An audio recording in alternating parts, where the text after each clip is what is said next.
그다음 완벽하게 구축한 금융생태계 한번 들어오면 나갈 수 없어. 그래서 소파이 테크놀로지라고 하는데요. 이 회사는 어떻게 보셨어요? 이게 정확하게 무슨 플랫폼이죠? 학자금 대출하는 거 네. 그거 연결해가지고 좋은 학교에 다니는 학생들한테 학자금을 하면 좋은 회사를 취직해서 갚으니까 연체율이나 이런 게 네. 이제 별로 안 줄어든다. 높을 것이다. 이렇게가 처음 시작이 됐는데 그것뿐만 아니라 다양한 금융 생활을 할 수 있게끔. 그러니까 우리나라는 사실 체감을 못 하는데 네. 다른 유럽이나 미국에 비해서 금융 생활하기가 우리나라가 너무너무 편리한 나라거든요. 맞습니다. 다른 나라는 뭐 신용카드라든지 은행 계좌 하나 개설하는데도 상당히 그래요. 시간이 걸리고 힘든데 우리나라 같이 편리한 데가 없습니다. 근데 네. 얼마 전에 그 기사 난 것 중에 어떤 여자. 여자 그래. 맞아 학자금 대출 관련된 그게 네, 이 회사인 건지는 잘 모르겠는데 아닌 것 같아요. 네. 이름은 아닌 것 같은데 네. 근데 학자금 그 기사를 보면서 느낀 건 학자금 대출이 굉장히 어렵다고 왜 미국에서는. 어렵냐면 대학교를 들어가는 애들이 이제 19, 18인데 뭐 18, 19, 20인데 얘네는 신용 점수를 쌓을 수 있는 기회가 없잖아요. 그렇죠. 그러니까 대출을 대학교에서 소개시켜 주는 거 말고는 학자금을 받을 수가 없어요. 그러다 보니까 또 학자금도 굉장히 비싸고 하다 보니까 이 틈새 시장을 뚫어서 한 건데 이게 이제 뭐 엄청나게 전 뜰 것 같지는 않거든요. 거기는 이제 사기였다는 거잖아요. 그건 사기였다는 거예요. 그건 사기였다는 거고 그 회사가 이 회사는 아닌 것 같은데 어쨌든 이런 금융이 별로인 것 같다라는 생각이 좀 들기는 합니다. 미국 시장에만. 네, 미국 시장에만. 우리나라는 뭐 워낙 많은 뭐 한국 그 장학재단인가요? 이런 거 뭐 그리고 정부에서 해주는 게 굉장히 많기 때문에 우리나라에는 맞지 않는 비즈니스가 아닌가 싶습니다. 그 다음에 사고율 0%에 도전하는 제약 조제 자동화 솔루션 글로벌 2위 기업 옴니셀이라고 하는 회사인데요. 저는 이 회사를 되게 재미있게 봤어요. 그러니까 이 회사가 투자의 가능성이 높다, 뭐 적다 이거보다는 아 이런 비즈니스를 하는 회사도 있구나 라는 생각이 들더라고요. 그래서 홈페이지까지 들어가 봤는데 여기 이제 사진을 보시면 우리가 이제 약국에 가면 약사님이 이제 약을 져주잖아요. 의사가 이제 처방전을 내려주면 근데 약사가 약을 져주는 것도 오류가 있다는 거죠. 그러니까 잘못 약을 조제할 수 있으니까 실제로 저는 한번 그런 경험도 있었고요. 아기 항생제를 받아서 이제 갔는데 그 항생제가 이제 색깔이 하얀색인데 빨간색을 주는 거예요. 그 전에 먹던 항생제와 네. 다른. 그 이상하다 다시 한번 확인해 달라 이랬더니 약사님 이거 잘못 조제했다고 그러더라고요. 그런 적이 한 번 있었거든요.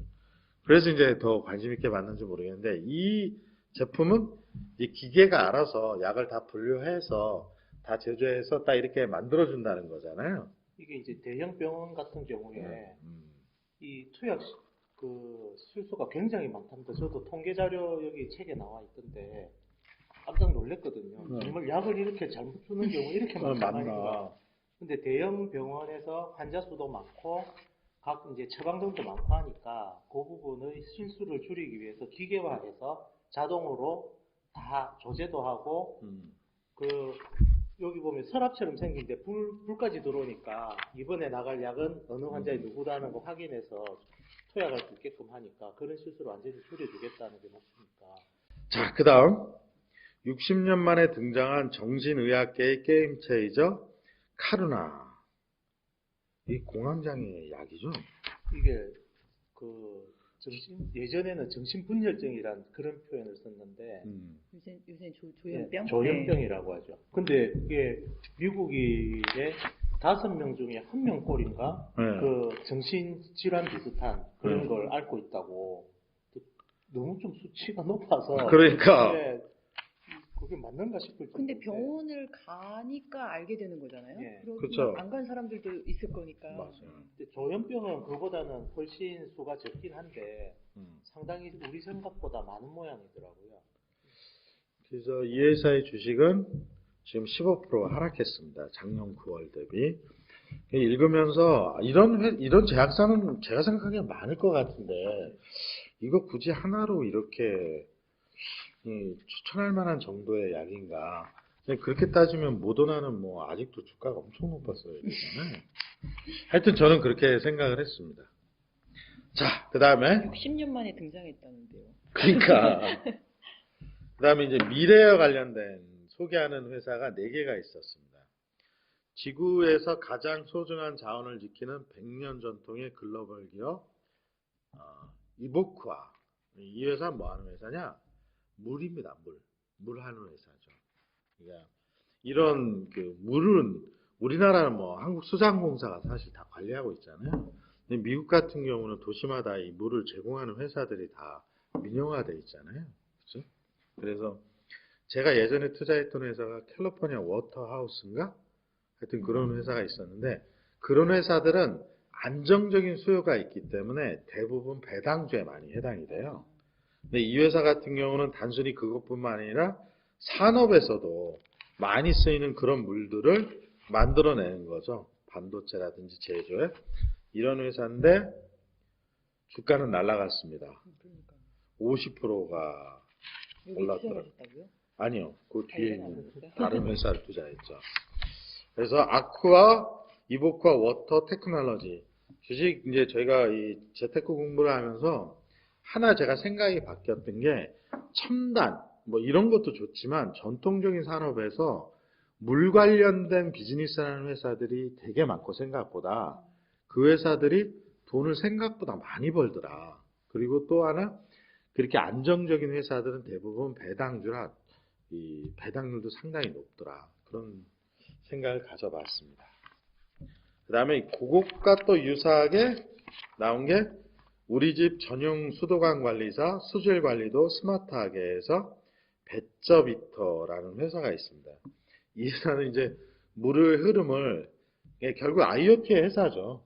물이 쭉 흘러가는 거를 24시간 계속 관리해서 수질을 관리하자라는 차원으로 만든 회사인데 사실 우리나라에는 큰 의미가 없죠. 미국 같은 데나 이게 의미가 있을 것 같은 회사. 미국, 유럽 뭐 이런 데 그렇죠. 그런 회사이지 않을까. 이렇게 따지고 보면 대한민국은 되게 살기 좋은 나라예요. 맞아요. 우리나라는 수압도 다 일정하잖아요. 돈 벌 수 있는 산업이 없어. 그 수압 일정하게 만드는 게 엄청나게 힘들다고 그러더라고요. 그렇죠. 뭐 물도 먹어도 되고 우리는. 하여튼 그렇습니다. 그 다음에 제가 투자한 회사. 자동차보다 빠르고 여객기보다 편리한 미래의 공중운송 대표기업 조비에비에이션이라는 회사가 있습니다. 그림으로 보시면 이런 회사입니다. 여기 보시면 조비에비에이션. 하늘 택시죠. 하늘을 날아다니는 택시인데 우리나라도 이 조비에비에이션이 현대자동차하고 협력해서 지금 뭐 만든다고 하는데요. 이게 이제 이런 거죠. 우리가 이제 예를 들면 제주도 같은 경우 정도의 거리는 비행기를 타고 다니고 있지 않습니까? 근데 이제 에어택시가 되면 실제로 이 택시를 타고 다닐 수 있다. 그 정도의 거리가. 미국 이제 땅덩이가 워낙 넓으니까 그런 정도의 서비스로 이거를 이제 하려고 하는데 그래서 제가 요 책을 읽고 난 다음에 이 항공택시와 관련돼서 제 유튜브나 이런 걸 되게 많이 찾아봤거든요. 이 살아남은 회사는 지금 현재 이 조비에비에이션밖에 없어요. 아 그래요? 왜, 1위예요? 2위가 아니고. 왜 얘네가 1위냐? 얘네가 그 주식 빠지기 전에 상장을 했어요. 아. 상장을 한 지 얼마 안 됐어요. 그래갖고 자본이 엄청 많은 거예요, 자금이. 근데 주가가 빠지면서 투자가 안 들어가잖아요, 다른 회사들은. 그래서 이 회사만 지금 거의 유일하게 살아남았다고 볼 수 있는 회사이고, 이게 이 문제는 뭐냐? 이게 이제 기술적인 난이도와 성숙 수준은 이제 상당히 맞대요. 근데 이런 시범 서비스를 하려면 2,000번을 이거 해야 된대요.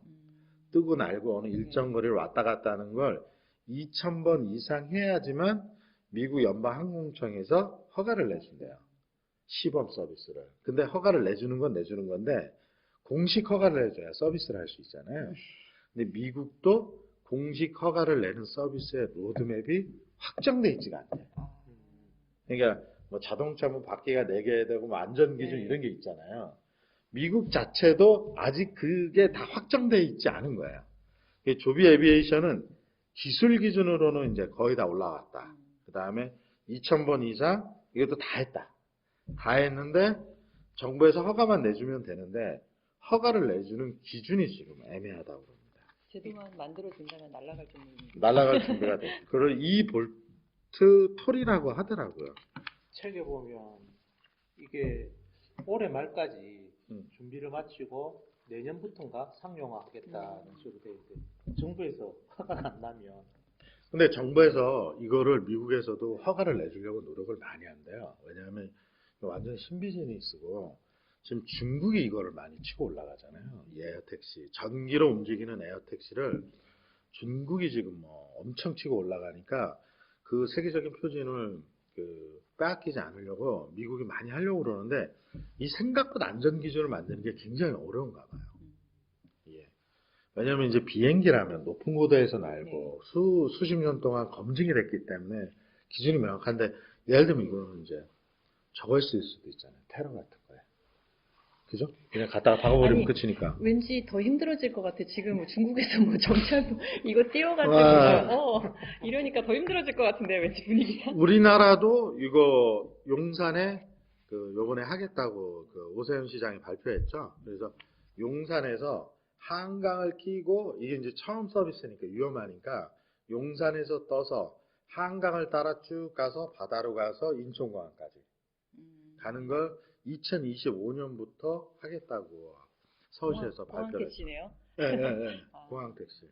책에 보면 차로 50분 가는 거리를 7분 만에 갈 수 있다고 하니까 엄청 간식이 돼요. 근데 이게 문제는 그런 거죠. 거기까지 얘를 타러 가는 데까지가 이제 시간이 걸리는. 이게 제일 기술적 난이도가 높았던 게 소음이래요. 소음.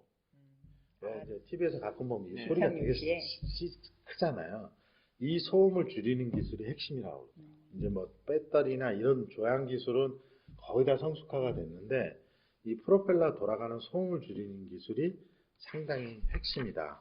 얘들 조비는 그 대화 소리만큼 조용하다고 자기들이 그래 광고를 한다고 했으니까. 조비 에비에이션 혹시 미국 주식에 관심이 있으신 분은 한번 홈페이지 들어가 보시면 좋을 것 같고요. 이 어반 모빌리티, 그러니까 도시간 연결하는 항공택시의 대표 주자다. 현재 주가는 마이너스 2.8%입니다.